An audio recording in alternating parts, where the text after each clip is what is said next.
Hello, everyone, and welcome back to the This is the Music Meets Podcast, an independent podcast show that's dedicated to introducing you to rising indie and alternative artists from across the UK and Ireland. If you are new to the podcast, then please hit that subscribe button so you never miss out on any future episodes. And it would be fantastic if you could leave a comment, as it will help us beat those algorithms. It's now time for episode 108. And I'm delighted to be joined by a rising solo artist, Shaun Finn, who has been described as an Irish version of the Foo Fighters with his new alternative punk sound. Over the course of today's podcast, we're going to discuss Shaun's forthcoming new single, Love is a Contact Sport, his recent headline show, and his plans as well for 2024. Shaun, it is a very warm welcome to you. Thank you very much for coming on to the This is the Music Meets podcast. How are you doing today? Hi, Mark. Thank you so much for having me on. And yeah, I'm really well. How are you? Yeah, can't complain. Obviously we were just talking a little bit off air there, was moaning as in true British style, shall we say, moaning a little bit about the weather, how cold it's got. But other than that, I'm not too bad, thanks. Good. I'm going to say British/Irish in case any of Yeah, my, yeah. my Republican brothers and sisters are listening in. Just be safe. Yeah, definitely. Yeah. Apologies there. British and Irish. There you go. So as I say, it's obviously fantastic to have you on. And clearly you in the middle of some pretty exciting stuff at the moment, that you've been, headline shows and singles coming out or out and stuff like that. But before we sort of dive into all that sort of great stuff, let's go back really to sort of like the very, very beginning, really, kind of like of first growing up. What are your earliest musical memories? Was it quite a musical background for you? Yeah, it's strange. I do and I don't have a very big background because both my grandfathers both play guitar, but they're not professional musicians, or they're not deep into the hobby. It's like they're more hobbyists. They would sit at home and they play around, especially my mother's father, he's very much we'd know a couple of jigs and the kind of the classics that everybody knows on guitar, your Wonderwalls and Dirty Old Town and Dubliners and Pogues and that sort of stuff. Yeah. Whereas my other granddad was a bit more kind of classically trained, but they never really pushed it on me. I kind of found my own way into music. It was never something I saw them doing it, so I felt I had to do it, or anything like that. It was more I got into it and they said, oh, well, we actually play guitar as well, so it kind of it helped me along the way of when I had questions, I wasn't alone, but it was very much a passion I still pursued by myself. I still dug that rabbit hole myself. It's not like some people are, or I know some musicians who their dad were drummers in bands, so they grew up with a drum kit in the house, and then naturally they just started picking up drums and they picked up all the other instruments that were laying around. It wasn't really like that for me, which I think was really good for me because it allowed me to explore it myself, and it allowed me to go down my own path instead of doing kind of traditional trads or jig stuff. Like one of my grandfathers, I went down the kind of more rock and roll punk singer songwriter route for a while, and then my other grandfather being kind of more classically trained, getting into my scales and lead playing a little bit more, it made it a little bit more interesting. Yeah, sure. And kind of like, in terms of like hearing music, can you remember, sort of like the first sort of maybe artist that you sort of maybe really got into, sort of, or, a record that might have been played quite a lot at home? The thing is, Mark, you're gonna put me in an embarrassing position now. Do you want the actual answer or do you want the cool answer? Yeah, well, let's go with a cool answer. Well, actually, no, let's have the embarrassing answer Yeah, first, and we'll see where it is. I can't offer you the embarrassing answer, and you don't take the embarrassing answer. You leave people on edge. The first proper artist that I really got into. Now I'm talking 12. I'm not talking cop on age. I'm talking pre cop on. Yeah. Was Jedward. I was a big Jedward fan when I was a kid. I went to see them live. I didn't go and see them live. I went to see their pantomimes. I went to their indoors. I had my hair dyed Wow. blonde and I spiked it up. I Oh, wow. thought I was deadly, and nobody else did. You know, Wow. I That's think that was good. commitment. When I grew up, like, I live with my grandparents currently, but when I was growing up and living with my mother, I didn't live with anybody except women. Like, when I lived with my mother, I either lived with just me and my mother, or there was a period where I lived with one of my aunties and my cousins. And they're obviously, my auntie and my cousin was also a girl, so I grew up like watching like High School Musical, and very like female led thing, traditionally kind of Yeah. like female led type of things. Like, whereas like now I'm like, I love like my punk music, but I still love my musicals as well. Like, Yeah. Yeah. it's like I think it really broadened my horizons. I still like love my like girl pop music. Like, I love a bit of like Rihanna and a bit of Kesha, and like I love like before we go out and play a show that's like really like kind of rock and punk heavy, just going feel the rain on your skin, like, and just having those box on before just to get the feel the vibes going, like. But yeah, Jedward would have been the first one. But the cool answer then is, I was like, let's say this. Like, people are going like, oh, let's do this, like, So the cool answer, we're walking back in, and the cool answer is my favorite band, who are they're still my favorite band, is a Dublin group called the Coronas. Yeah. Have you heard of the Coronas before? They're incredible. Right. They're Okay. One to just check out.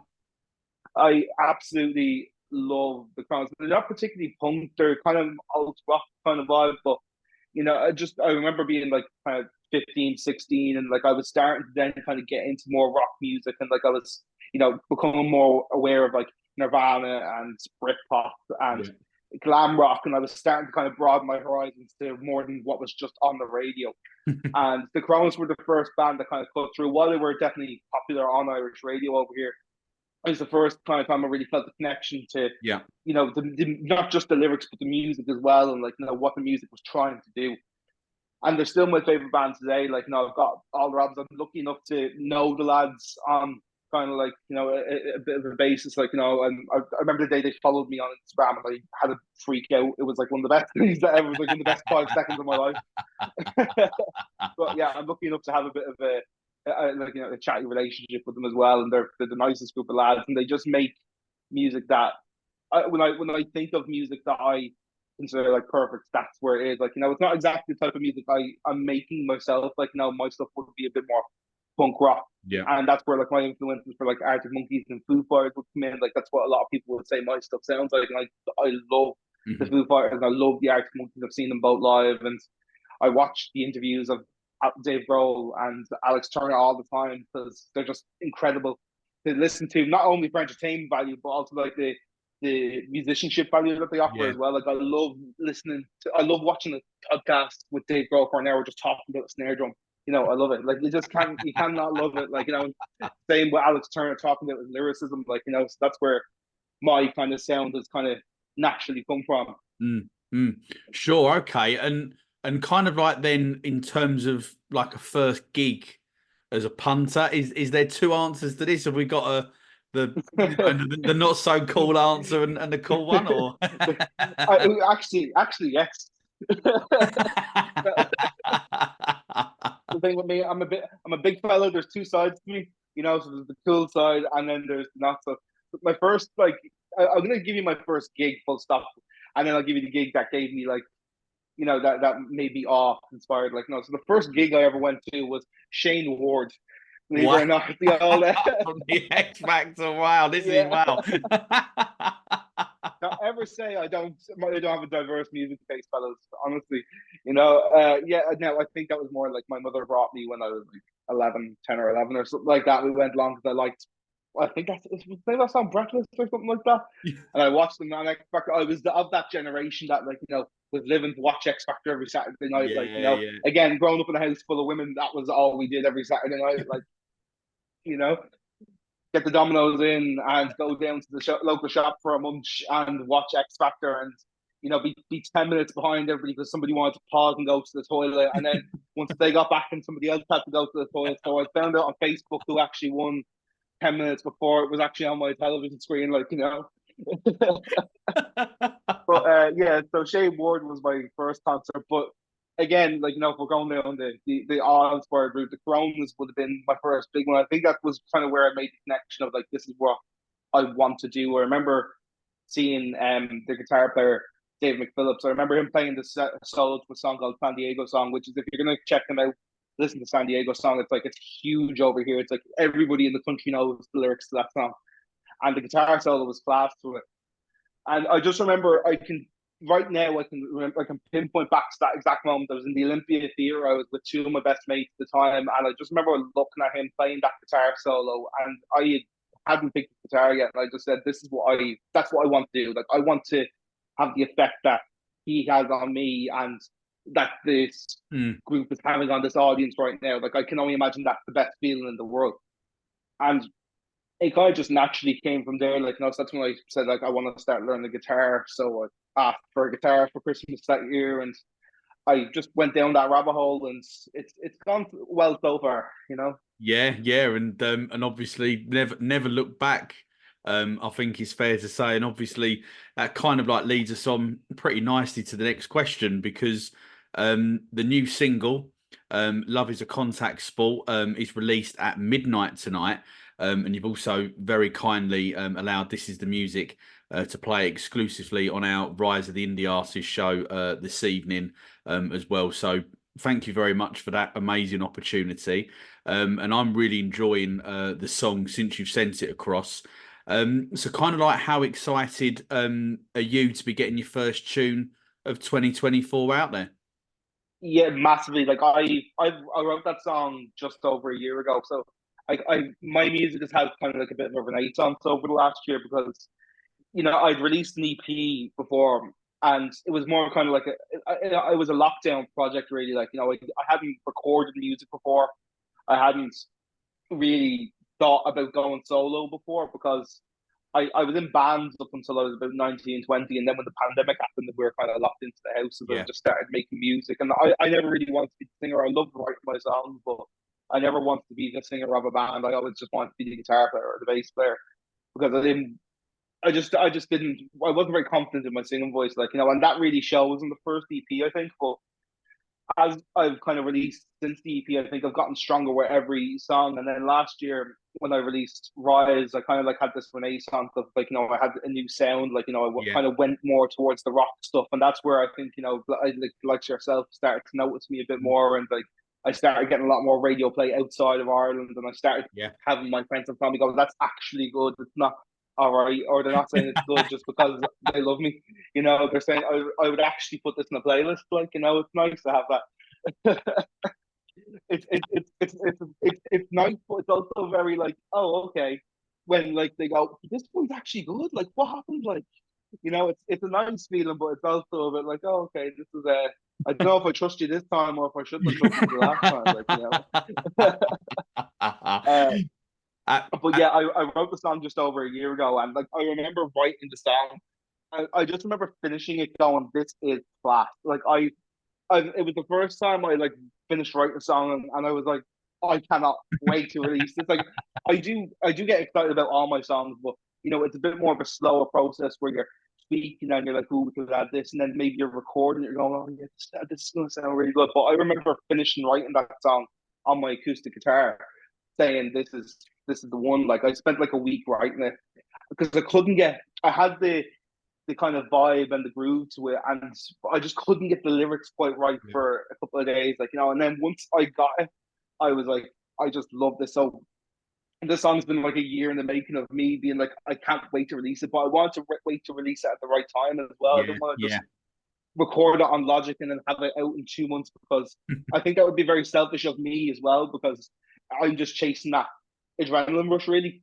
Yeah. Whereas I'm not serving the song properly. Like, the song needs time to grow. Like, like I changed how I was playing it live, because I started playing it live a year ago as well, but like acoustically, and I was just doing it in stand up. But then I brought it down to Dadgad, and that kind of opened up a bit more opportunities when it came to voicing, or how I was doing the vocals a little bit. And then once I brought from Dadgad back to the electric guitar, then I added a bit more to it as well. So it kind of had a chance to mature, like a good, like a slow cook of some sort, like, like a really nice slow cook piece of meat. Like, it just got richer and richer as time Yeah. went on.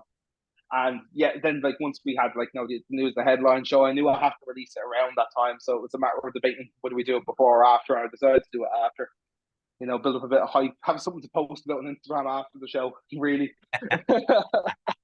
Yeah, I guess that must be quite a difficult thing really for artists to try and you know keep that momentum going right after, because a lot of people, I'm not saying that everyone's like this, but a song comes out, New Music Friday and all of that sort of stuff, and then would have been to a gig or something, and then a week later or a day later or whatever it might be, they've then moved on to, oh, someone else has got something out. Do you know what I mean? So it must be it's a good idea, I think, to try and keep you in everyone's minds. Yeah, because it was something I was debating with myself. Because I finished recording and like mixing and doing all that sort of carrying on with the song around January. So it was a real case of like, right, do I want to do this? Do I want to like kind of tie this in with the concert and be like, oh, try and get new people, like use the song on TikTok and Instagram, and like got people going, oh, what's this new song? And oh, he's doing a gig and all that sort of stuff. But Mm. I think playing the long game, like I didn't think it was going to be really worth, like maybe the 15 to 20 extra tickets I might have sold for the like, because I was putting so much effort and energy into the promotion of the concert already that I felt I would do the song more justice by doing it after, so that's why I chose to just say, right, okay, we'll release the song after the gig, and that way the people who hear it at the gig also can have it in their ear, so they know, oh, this is going to be good when it does come out, like and that Yeah. will kind of help build the hype train a little bit. Yeah, sure. And obviously, have you got a theme, or not a theme, a more kind of like a message at all that you're trying to get across in the song? Um, this is the first song that I've written, or at least the first song that I've released publicly that isn't a story about my life in some way. Like, Galway is about me being very selfish about one of my friends moving away and not wanting them to go because I miss them. And Rise is about me, nearly in a lot of senses of my music, kind of like, it's taking up a new level and, having that kind of kick ass, like, you've overcome a tough time and let's Mhm. go. And times are changing is a very similar sort of vibe to it, where like, life has kind of moved on to the next phase and we're getting ready to kind of break down more barriers and like, Mhm. it kind of a very like, times have changed in a very literal sense. But this song, Love is a Contact Sport, is the first one where I didn't write it about particularly an event or something very personal. I wrote this song just about a moment at a gig. Like, the way I've been describing it is when you're at a concert with your best friend or your girlfriend or your boyfriend or somebody that you love, and you're in the middle of the set and you lock eyes with each other, and you just realize that life is really good sometimes. Like, Yeah, when they're yeah. playing your favorite song and you're arm in arms with your best friend or your partner or whatever, and it's that 3 seconds that you have where the music almost goes silent and you go, life's all right sometimes. Like, that's what the song is about in an essence, which sounds really cringy as well, like, No, but no, not at all. No. I think it's kind of beautiful as well, like, Yeah, no, absolutely no. I get it totally, because there are, you get right in that sort of, I guess in a way it's kind of almost like a bit of an like an out of body experience type of thing in yeah, many it's ways. So definitely experienced that a few times. absolutely, yeah. And like I kind of just want, I didn't even like aim to write a song about that. I kind of just wanted to write an upbeat rock song that a lot of people could relate to, and that was kind of like the blank canvas that I worked off. Like, Yeah, that was the starting point, and then it's something I could relate to because it's something I have to write about stuff I know about. I can't write about things I don't know about, yeah, right? Because that's like something that I tried to do when I was like 18, starting to write songs. I was trying to write songs about going to nightclubs and picking up girls and going to the gym when I was not in a relationship. I couldn't pick up girls. I hated house music, and I was and still am very overweight. So like I couldn't write about going and being the cool guy, like tinting the sunglasses and going, "What's up?" Couldn't do that. What I should have been writing about that stage is another hamburger, please. That's what my song should have been about at that point. Like, but it's part of the journey as an artist, where like you learn what your strengths are. My strengths are writing about experiences that I can relate to. Like, and that's yeah, yeah. that's where the song came from. Yeah, sure.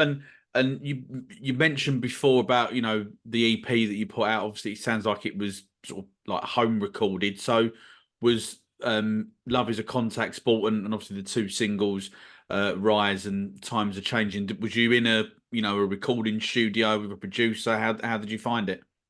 No, it was actually the opposite. So Late Replies, I recorded a lot. I recorded a lot of it from home, but my old drummer Aaron, and we went into a studio to record his drums and my vocals, just because that's how I thought you had to do it. That's the simple. I did. That's how I was. I was like, right, okay, I'll go with my Aaron, because I didn't have a very good vocal mic at home at the time, so I thought it'd be smart to go use their professional mics and then rent the studio for the day and then say like, okay, we'll bring Aaron in and Aaron can play the drums. And Aaron plays the drums on Galway and all the stuff off my debut EP. And just start jigging around with that, and then I would then do the guitars and any of the the harmonies and any of the extra bits. I do the underlying vocals at home, because then I could use my 40-euro compressor mic that I got off Amazon. That's okay for that job, but not the lead vocal. But it was then the opposite. Then once I kind of started to invest more in my time in terms of what I can do when it comes to mixing and mastering, and then my equipment itself, so I bought myself a nicer microphone, I bought myself better interfaces, even little things like better guitar leads make a difference. Instead of buying the €5 ones from Amazon, buy the vendors for the extra 10 quid. It's little things like that. So I didn't release music for a year as well. It was a 14-month gap between Galway and Rise coming out, because I wanted to upskill myself in those ways. I wanted to I was sick of releasing stuff that I wasn't 100% with. I would listen back to some of my songs and go 80% of that is fine, but there's the 20% I'm not happy with. But I would kind of top that up the time to, well, I only have this, I don't know how to do that. Whereas I stopped making excuses then and took those 14 months to grow as a writer and grow. It's where I wrote a lot of the songs that have come out over the last year. I grew as a writer, I grew as a producer, a mixing and recording end of things. I don't master my songs, and I kind of get somebody to help me along with the mixing as well in the process as well, because I'm still not great at it as well. But yeah, so I've recorded Rise, Times Are Changing, and Love Is a Contact Sport, and there's a couple of other songs that haven't come out yet as well. I've recorded all those from home. With Late Replies, I actually had the few bits of studio help as well. Yeah, sure. Okay. Sounds like you've had quite an varied and sort of an interesting experience in terms of getting out there and being able to record, your music and everything. We'll call them expensive accidents.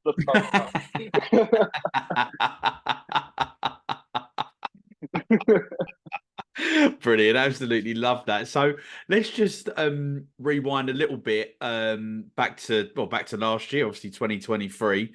You obviously put out two single releases, which were Times Are Changing and Rise, which were my personal entry into you and your music, which was brilliant as far as I was concerned. As I say, they're both fantastic songs, real toe tappers, lots of energy, and if you haven't heard them yet, then I highly recommend that you do go and check out those two tracks as well. But obviously, why then did you decide to change your sound for those? Obviously, and the new song as well. Sorry, Love Is a Contact Sport. But why have you changed? Why did you decide to change your sound? To the more sort of indie rock sort of genre from the sort of more I'm trying to think, like folky, the singer-songwriter kind of thing, type of thing. Yeah, of the previous releases. Yeah, I think a lot of it has to do with just my general confidence as a writer, as a performer, and as somebody who's a recording artist in a way. Because I started off my first single, "Live My Life," is literally just me and my vocals and a microphone in a room, and kind of just going from there. And I think it's just a case of me growing those senses. And I did kind of have a realization after I released Galway that as much as I'm so proud of my EP, and I still a lot of people say to me if you're not 100% of them, why don't you take them down, or why don't you do this, or why don't you revisit them and re-record them? It's but if it wasn't for them, I wouldn't be where I am now. And I want to make a point to people as well that not everybody starts off writing the perfect song. It's an evolution, it's a journey. And I think in my head, I'm kind of I'd like to discover an artist and then be able to listen back to their stuff and go, Jesus, they've come from point A to point B from here to there. And like, that middle bit between Galway and Rise, I think I had a realization to myself, similar to like I kind of mentioned earlier on, that like my songwriting, I went from trying to write songs that I thought people wanted to hear about Yeah. going to nightclubs and picking up girls, to stuff I actually should be writing about myself, stuff that I know. So like, at the time I was like fairly depressed, and I was single, and life wasn't all rosy for me. Whereas 2022 was like the best year of my life, because like I'd gotten in a relationship in 2021 with my current partner, and like I kind of had like the honeymoon period for that year of like everything's new and you're traveling the world together for the Yeah, first. yeah, You're doing a lot of firsts, yeah. I want to put on record now, because if my girlfriend's listening, I love you today as much as the fucking first time I said it. Right? I'm just putting that on record now. But Well played. this isn't my first rodeo, cowboy. You know. But like it was a lot of firsts. Like it was like my first time in Amsterdam, and it was the first time after the pandemic I went back Yeah. to see my football team, and just a lot of that sort of stuff where I had a great year personally. And then when I came back to say, right, okay, I'm going to release music again, and when I started to kind of get into recording and production and things, I was like, right, okay, I want to make music that I want to listen to. Like, I had to come to that realization that, like, while the singer songwriter thing was easier in many sense, it wasn't me. So that's where I kind of said, right, okay, I need to write songs that I want to listen to. So that's where kind of Rise came in. It's a very simple guitar riff. I'm pretty sure if anybody listens to that song for the first time now, you probably work out that guitar riff within 2 minutes, because it's so simple. It's literally just, it's like a B chord, and you're just playing on the seventh and the octave, like and the fifth. It's a very, very easy guitar riff to mimic. But I needed that. I needed to come in, start simple, and then start building on that. Like, I think I've done that because Rise is a 4-chord rock song, and then Times Changing is a 5-chord rock song. So it's progress. And now like Love Contact Sport is a 7-chord rock song. Like so like you're taking those kind of baby steps each time. Like and it's something I'm really trying to strive for. And I was like, I want every song I release to be my best song. I want every time someone sees Shaun's releasing a new song, like, oh, I love that last one, but every time he's getting better and better.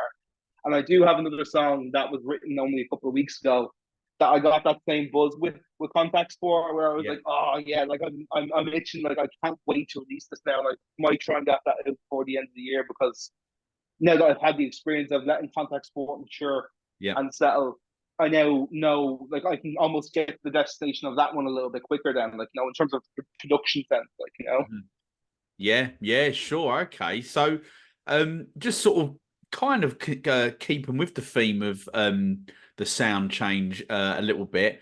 Obviously the single prior to Rise obviously was Galway, sorry, which topped the Irish music charts back in 2022. Fantastic achievement. Congratulations on that. thank But you. sort of you've sort of briefly touched on sort of the theme behind the song already, but can you just sort of give us that again?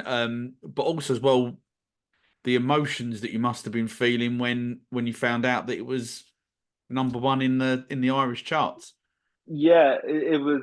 I was at home watching Yu-Gi-Oh in bed, and I got my phone was blowing up with people going like, Shaun, like you need to look at the charts, like, and like my girlfriend then was like, no, Shaun, look, people were texting her then. And I was like, oh my God, and there's a photo of me like in one of my Instagram highlights, the photo of me topless in bed watching Yu-Gi-Oh! Going, check that #1 away. So I let you all go onto my Instagram at Instagram_SF, and you can go and do a deep dive and look for that somewhere. It's up there somewhere. Because I came across the recently when I was doing like doing like a refresh and stuff, and I came across it, and I was like, oh God. So it's in there somewhere, you'll find it.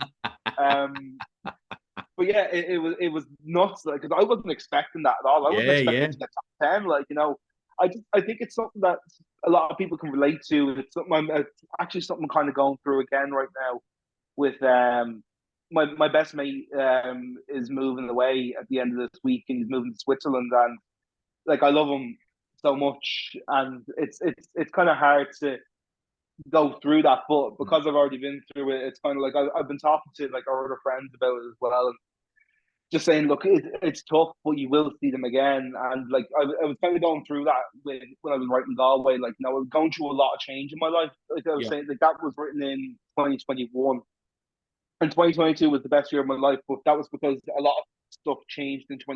2021. Like, I got into a new friendship group, and Chelsea won the Champions League, and that's the big one. That's the big one. Like, I just had a lot of, like, 2021 was the year of change, and 2022 was the year we rose.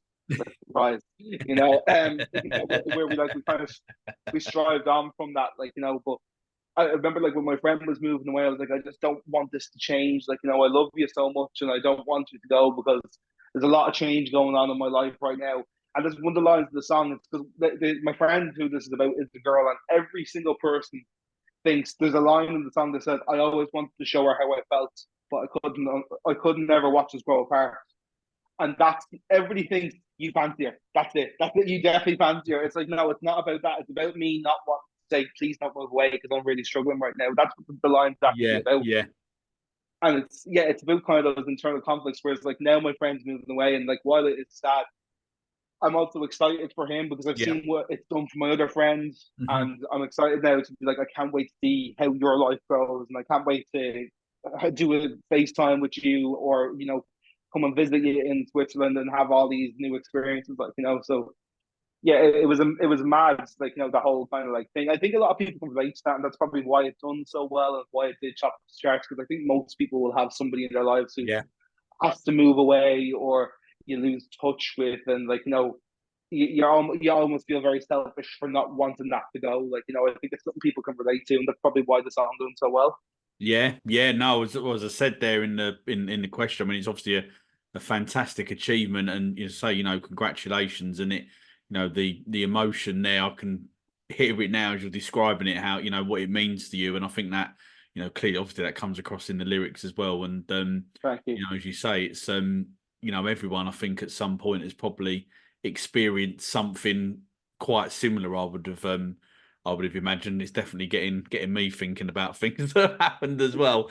In On the me field, like, personally, but yeah, yeah. So there you go. So let's return back to the present day for this next question, because obviously last weekend, last Saturday night, you had a pretty big event, really, didn't you? Because it was obviously at the Soundhouse in Dublin. Debut headline gig, I believe. So yeah, yeah. how was the gig for you? It was incredible. Like, it was just such a great day. It was emotional with the band, because we spent 2 months preparing the show, and we're like, as I'm on this interview, my phone's blown up with the group chat of the band. Like, we've formed such a great relationship, and I'm really happy, because, like, I knew my guitar player before, but my old drummer Aaron is in the band with Sykes, and they're doing super well, so he wasn't able to come on board for this one. So, I kind of knew the guy who was doing drums with Roger, but, like, we've become so close. And then Keane brought our bass player Jack on board, and it's just become such a bond. Like, we're just this. I don't mean to be offensive when I say this. I'm paraphrasing my drummer when I say this. So if you're going to cancel somebody, please cancel him. But he said one day when we were walking back from rehearsals, he said, we all have the perfect right amount of autism for each other. And it just was like, he's like, we just compliment each other so well. Like, you have that for him, and I have that for this guy, and, like, it just worked really, really well. And it was, honestly, it's like, I know it's kind of offensive to say that, and I don't mean to be offensive, but it just sums us up so well Yeah, as a group of lads. And yeah, I'm delighted with that as well, because it means moving forward, like, when I might not have to pay them, like, they'll come on yeah, board and yeah, do more stuff with me as well.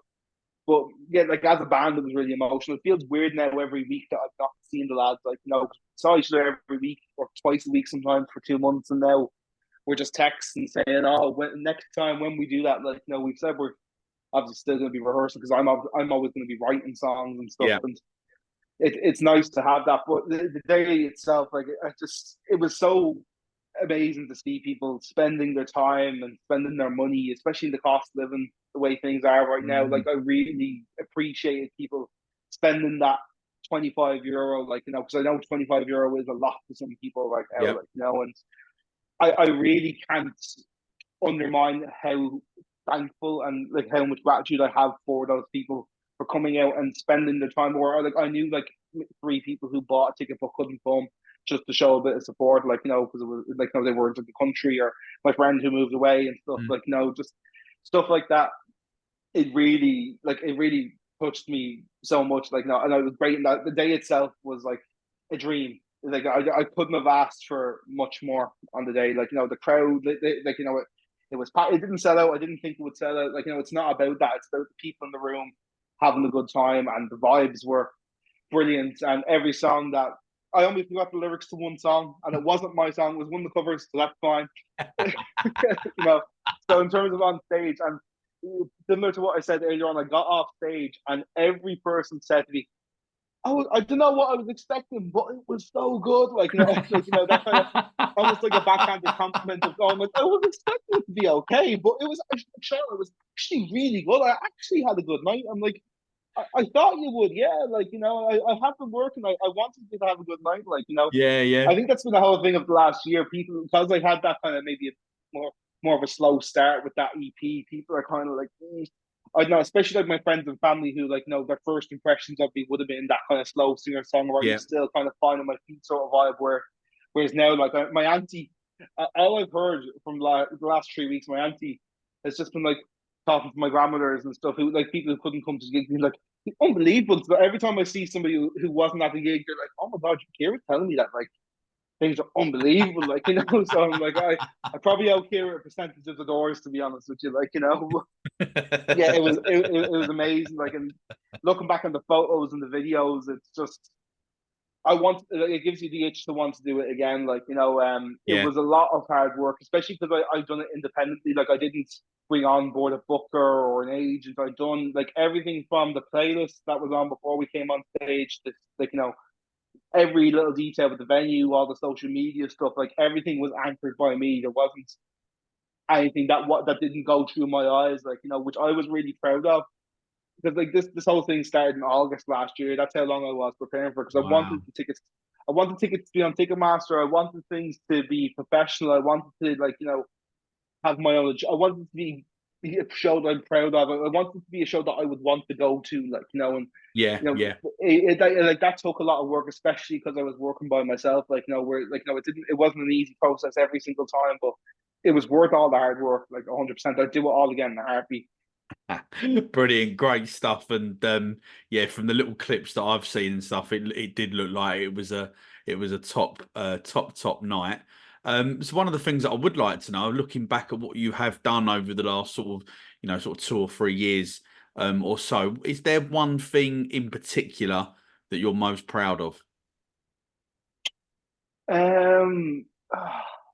Like it's hard to pick up the one that most. I'd probably say the headline gigs. The thing I'm Yeah. proudest of, because of the compliments I've been getting since, and like the people's reactions on the day, and the photos and the videos that are coming back. Like we kept a couple of secrets about the gig in terms of what was on the set list as well. Mhm. Like we had we had this like running gag in the group chat. So like like 3 weeks into rehearsals, I was on the bus, and Love Story by Taylor Swift came on shuffle. And I just screenshot. I said, just want to do this for the laugh. And they all fiercely wrote back to me saying, "What do you mean for the laugh? This is a banger." And I had a different song that we were going to do as a cover, and they said, "No, we're doing that now." Like I didn't get to choose that. The band chose that, So, and I didn't really know that it just came up on shuffle, and I was like flopping along to it on the bus, And Yeah. they said, "No, we're doing this now." So, we kept that a secret, and I kept a couple of surprises in there for people. I purposely wasn't posting certain songs on social media. I didn't want to really give away too much about the covers as well, because it just, I wanted things to be very in the moment, and people going Definitely. like people looking at each other going like, "I can't believe he's doing this," we done. It was like a joke between me and my best mate. I didn't tell my best mate I was doing this. The Darkness song, I believe, the thing called "Love the Darkness," or another band Yeah. like I'm obsessed by. I absolutely love the Darkness. Yeah. And we both loved the song, I believe, in a thing called Love. And he knew I knew it on guitar, but I didn't tell him that I was going to do it as like a walk on song. So we done that as the walk on song, but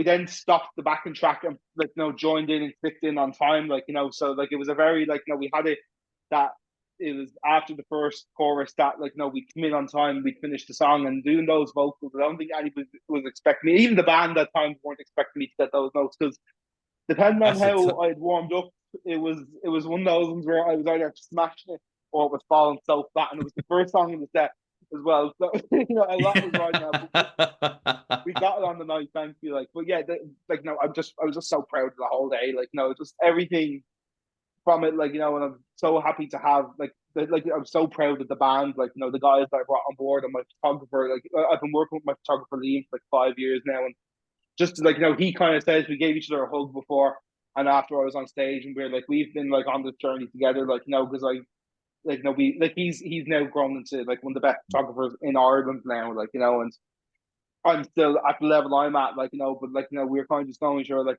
we've come so far together, and we're gonna keep going further, like to infinity and beyond, as Buzz Lightyear would say, like Brilliant, great stuff. And that's obviously a great great moment to be proud of, the headline gig, and listening, thinking there about you trying to sing the Darkness song. I mean, that is a tough song to sing. So, full credit to you for being able to pull that off, and being brave as well for the first song in the set as well. Yeah, I went to see The Darkness in December, so like I think I kind of was like, right, okay, that's my reference point. Like I know how it needs to sound live at least. Like if I can't do the recorded version, I need to do the live version. So I had my reference points. Like I don't, yeah. But you know what? Right, I actually found the biggest challenge for covers on the night. We've done like 4 covers. The biggest challenge was Love Story. Remembering the lyrics to Love Story. It's like the bloody Bible, man. Like, oh my god, because you've got the Swifties, like you've got the lads' girlfriends in the crowd that are Swifties that are screaming. And if you get one of those lyrics wrong, they're gonna let you know all about it. You will know all about one of those lyrics being wrong. And funnily enough, that wasn't the song I messed with the lyrics on. It was a Snow Patrol song. It was probably the simplest song of the set. My bass player hates the song. It's the song "You're All I Have" by Snow Patrol, and this literally E A E A. It's decent, and like from like especially him on bass, like he was just looking at us going, "I hate this so much," because he was just like looking the E string, the A string the whole time. He wasn't doing that. He was very open about his dislike for doing that song. It's too simple. But it was those were the lyrics. I just like the first. I started singing the second verse instead of the first verse when we started the song. So, But yeah, like getting Taylor Swift wrong was that was like a no go. Like I knew some of the lads' girlfriends were gonna demolish me if I did that. But Love Story went down so well. I could just see people just starting to laugh, going like, "I can't believe he's doing this. I can't believe he's done this." Everyone is saying it was the best song in the night. Like so Happy days. Who needs time to change and to Taylor Swift? Absolutely. Absolutely, yeah, you can't go wrong there. And as you say, you probably would have been crucified a little bit if you got that one wrong. But on every This Is the Music Meets podcast, we ask all of our guests a series of questions that are sort of designed to be a little bit more sort of like light-hearted, and help like the listeners find out a little bit more about you as an artist. So the first question that we're going to ask you is, what artists on the sort of, underground, unsigned new music scene have you been checking out over the last sort of 12 months or so? I'm not sure if they're unsigned or not, but I've been really loving this American punk band from San Francisco called Destroy Boys. Have you heard of them? No, not come across them. Okay, no. Right. Okay, so that's underground enough for here. That's fine. So like everybody else could know them, but for recording this, we're A1. But yeah, they're like an all girl punk group from San Francisco or something like that, and they just kick ass, man. They're like a modern version of kind of like a Green Day meets Rage Against the Machine, and the vocalist, she's got such a narrative vocal where it's not that she's using a lot of chest voice, and you think of like typical female vocalists and they're singing quite a lot in alto or soprano, where she's really embracing her tenor and singing about like in school, and like I think some of them might be queer, so they're talking about getting girls, which I can relate to, you know. But like they just really kick ass. Like they just got really good headbangers, and it's really kind of dirty banging guitars. Like they'd be a band like like, because a lot of my friends don't listen to kind of like harder rock music. Like like I'd Yeah. go a bit further down the route of like listen to a lot more like metal stuff. Whereas like some of my friends, like their line is like Nirvana. That they're not cross. They're like like one of my friends is like the darkest makes DC. He's not going further than that. Like whereas like I don't mind going that bit further. I love my punk. Like so yeah, just having that kind of like to go into, they're just class. Like so, if anybody's into kind of that heavier type of music, Destroy Boys are A1. They're class, and I agree. Men need to be destroyed. Destroy Boys A1. What a name. Brilliant. There you go. Certainly an artist or band, sorry, I should say, for me to go and have a little listen to at some point in the very near future. You must come away from these interviews every week like with like a doctor's prescription of like music to listen to. Like so, I've given you the Coronas with San Diego song, and I'll give you a song by Destroy Boys to listen to. It's called Drink, off their third album, Open Mouth, Open Mind, Open Mouth. I think the album's called. That album is the whole album's fantastic. The whole album. But if you're looking for a good introduction, the song Drink is just like unbelievably good. Like it just embodies them as a group so Yeah. well. And yeah, San Diego song, and anything Coronas based. Just listen to This Is the Coronas on Spotify. You won't regret it. Brilliant. Great Good time with the office. Good time with the office. We'll add to the description as the podcast goes on, hopefully. It'd be like in the doctor's handwriting where like you can't understand the word of it. It might as well be in Japanese or Hindu or something like that, because it's not readable. Well, fantastic recommendations, and that's really what the podcast is all here to discover new artists. So you're allowed to see one final song from your favorite artist in your favorite venue. Who are you choosing? And please don't say Jedward. We got your lipstick on, here comes the first thing that shot to my head, I think, should be I want to give an honorable mention as well, though, if that's okay. Yeah. Seeing Everlong live by Foo Fighters is an out of body experience in itself. Yeah. It's just like I cried when I saw that song live for the first time. I'm going to see them again in Glasgow, so I'll be coming over to the UK to see them in Glasgow. So I'd like to give an honorable mention to that. But my answer is this is the third time I brought this band up in this podcast, but it has to be said, it's the Coronas, just like that, in the Olympia Theatre. The Coronas play the Olympia every single Christmas. They sell out. It's the most. Mark, honestly, if you get a chance to come and see a band in the Olympia, I travel a lot to go and see my favorite bands. Like I don't mind going across to, like I'm going to Glasgow for the Foo Fighters, or going to Shepherd's Bush or Camden or wherever. Electric Ballroom in Camden is a beautiful venue as well. Yeah, by the way, it's great. Yeah, it's great venue. Fantastic. And the Olympia Theatre in Dublin it's the best venue in the world. And I've failed to find somewhere that beats it so far. And I've been to a couple of venues up and around Europe and Amsterdam and Germany and stuff. And the Olympia is just special. It's just, I don't know, you walk into that room before the support act is on, and you're in a special place. Yeah. And yeah, like I said, the Coronas play there every single Christmas, and they always play like 5 or 6 nights, and they sell out like that. It's like trying to get tickets for Glastonbury or Electric Picnic over here. Like they just go. It's like part of people's Christmas traditions. Like it's like they're going to see them every year, and it's every year. I usually go to a couple of nights, if not all of them. And the final night when they play, it's not usually their last song on the set list, just like that, or San Diego song, but just like that is my preference for the last one. And when they play that, and you just go, whew, you just have that heavy breath of like, yeah, life's all right sometimes. Like kind of similar to what contact sport is about. Like, yeah. And it's such a great, energetic, upbeat rock song. It's got a lot of. The song has just got so much character, and it's got a lot of relatability to it, and it's similar to Rise. Rise is actually a very good ripoff of just like that. The guitar riffs are very similar. But yeah, I'd say just like that, for the Coronas in the Olympia Theatre would be the one I'd listened to for the last time, even though I've seen it like 52 times. Oh, wow. Okay, so what are your three top albums, or sorry, three favorite albums, I should say, of all time? Okay, Permission to Land by The Darkness has to be one. Can I cheat and say a greatest hits album? Yeah, Oh, sorry. Yeah, you can do. you Yeah. went a bit music. I'm going to say the Foo Fighters' greatest hits because I love a lot of the Foo Fighters albums, but their greatest hits really does have their best songs on it. From Yeah, start, yeah. it's a great listen from like from the start with All My Life to you've got like a real like mellow section with Time to Change and then Wheels and stuff. I like how that greatest hits album flows. Yeah. So I put Foo Fighters greatest hits in there. The 2009 compilation. I'm not sure if they're doing after that, but the classic one that Yeah. people think of. Yeah. A number third. I'm not putting these in any order as well because they change depending on my mood.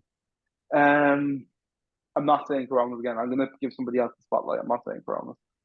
I'd probably say maybe Suck It and See by Arctic Monkeys, which is a lot of people think that's the worst Arctic Monkeys album, Mm, or maybe second worst after the Car. But I love Suck It and See. Like I love the song Suck It and See. I love Brick by Brick and Love is a Laser Quest. I'd probably put Suck It and See by Arctic Monkeys up in that top three as well. yeah. Yeah. No, I have certainly that Arctic Monkeys album now. I have a lot of love for that album. I think it was the one before, which his name has escaped me off the top of my head, but I didn't feel that was as strong as the first two. Whereas Suck It and See, I felt was a return to form, and then obviously they had AM, didn't they, that come off the back of Mm. that. I like all their Real records. To be golden. fair, a lot of people have given their last two records a lot of hate. Like I try to explain this to my friends that aren't musicians. Like I've got one of my best mates that I've been going to school that I went to school when I've worked with and stuff, and he goes, "Oh, like they've changed their sound, they're doing all this, and like they just complaining." But I'm like, they're not 18-year-olds anymore. Mm, They're men with kids and wives, and they don't want to write songs about being 18, going to nightclubs and meeting women anymore. Like that's not what they're doing. That's not what they want to write about. That's not what they want to listen to when they're at home. Like no, I think a lot of people don't get that. I think people like were trying to be cool and artsy, getting on board with tranquility base, but actually missing the point of like this that they're not trying. I think a lot of people thought it was an album that was trying to be artsy. It's like that's not what the album's there for. It's a reflection of where they are as a band right now. For me, anyway. Like no, I love them. Like I think they've got eight. I think their whole discography is fantastic. Like. yeah. Yeah, sure. Yeah, I'll probably fall into that latter category of not being a massive fan of the last two albums, I have to say. But Oh, me too. Like, I don't think it's their best. I just think people yeah, like overhate on them. I think people kind of misunderstand them. Like, the Car is for me. I think it is their weakest record. It's not a bad album. I just think it's the weakest of the mm. records they've put out. But it's still got great. Like, I went to see them live in October, and like, there better be a Mirrorball is insanely good live. And there was a couple of songs where they played it, and I was like, I actually wish I listen to these more and I appreciate them more than live, which is what any good concert should do as well. Yeah, yeah, no, absolutely, definitely. I agree with you there. What are your plans for the rest of 2024? What can we expect from Shaun Finn? I'd be hoping to release at least two more songs by the end of this year. So, one definitely along the lines of kind of like Time to Change and then Rise and Love is a Contact Sport now, and that's one that I've kind of written more recently that I might try and get out towards maybe the end of summer. And I think I might release another kind of maybe slower one as well. Like, I wrote a song called My World, and it's a classic love song about, your partner. Like, no, Yeah. I wrote a little love song about my girlfriend. I love playing that song live because every time I play it live, you just see all the women in the crowd look at the boyfriends and go, never wrote me a song. They all just give a little nudge and go, yeah, fuck you. It's quite a funny moment. Like, I introduced the song live by saying, anybody who came here tonight with your partner, put your arm around them. If you came here single, just grab your right hand, just do something like that, and it's always a nice moment. So like, it's a song that I love and I'm really passionate about because I obviously love my girlfriend very much, and so I think I might put that out there. Anybody who's heard it, it's a real sort of song, like So I think it'll depend on how well the songs are going, because I do want to kind of keep this vibe of like, the punk rock kind of stuff going as well. But I'll always write the sad songwriter songs as well, because they are, sometimes I get sad, sometimes you do get emotional. It's part of life, it's part of the journey that we're on, and Mm. yeah, sorry, to finish answering the question as well, just went off on a tangent about me writing a song about my girlfriend. I'm looking to do as many shows as I possibly can, do a lot of songwriting. I to do some support slots. There probably won't be another headline gig per se, but like I'm hoping to, I know I've got like I'm headlining a songwriter night where like I'm doing like 8 songs with my band, and Mhm. it's just opening more people up to my music, so I'm looking to play live as much as I can, because I'm a big believer in, Dave Grohl said this, and I'm a big believer in anything Dave Grohl says, is that the best exposure, the best way to practice, and the best way to spread word about your music is to play live. So I'm just looking to do that as much as I can. I'm constantly saying to myself, I have to have a gig in my book. Like I have to have it in my schedule. It constantly has to be on. Like there has to be something there. If there isn't something there, I'm not doing something right. Like with my content, I'm trying to post as much as I can. I'm trying to post daily at the moment, and I'm kind of going into the same mindset of I need to have at least like 4 posts Yeah. ready to go before I'm out. And if I get down to 2, I'm like, right, okay, I need to start building up some content again. So once I get down to like maybe like 2 or 3 gigs, I'm like, right, I need to start booking more shows. I need to promote myself a bit more. I need to start sending more emails to people. So yeah, 2 more songs and a couple more shows is the short answer to that question. Brilliant. Well, it sounds like you're going to be pretty busy this year by the sounds of it, and personally, as someone who's jumped on to your music in the last sort of 6 to 12 months, whatever it's been now, I can't wait to hear the new tunes when they're ready to come out. So yeah, good luck with them when they do finally come here. But obviously, more importantly, good luck with Love is a Contact Sport, obviously, that's coming out Thank you at so much. midnight tonight.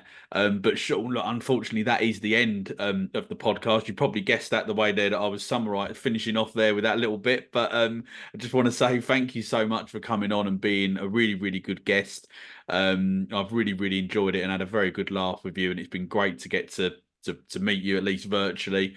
And obviously, great getting to find out your backstory and finding out a little bit more, as I say, about you. But before I do let you go, can you let the This Is the Music listeners know all of the social media platforms that they can come and find you on and check out your music? Yeah, absolutely. So my handles are Shaun Finn Music. It's ShaunFinn Music, except on Instagram. Instagram is Finstagram _SF. So a bit of a play on words there, because I'm very, very clever.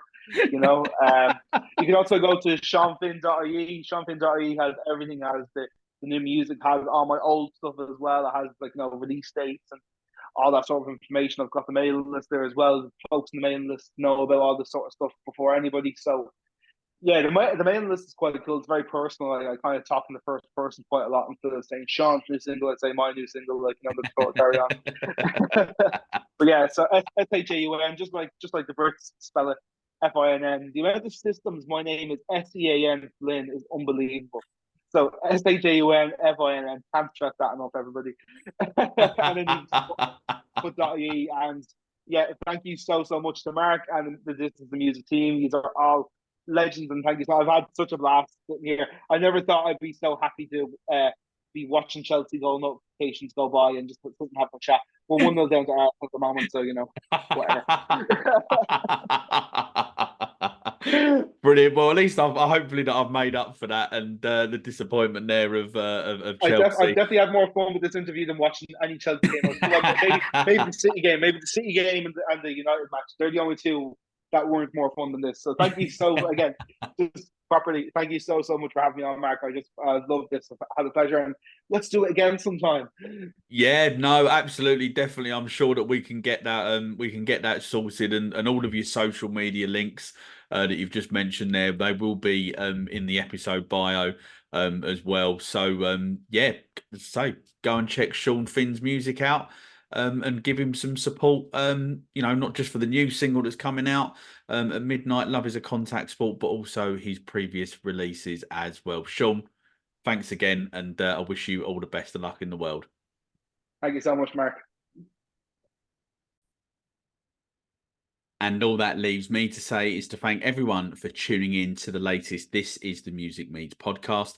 Please subscribe so you never miss out on any brand new episodes. And if you're loving the podcast, please show us some love by leaving a 5-star rating and written review, as it really does help the artists and bands that we interview to be discovered. Thanks for listening, and I will see you very, very soon for another episode of the This is the Music Meets podcast.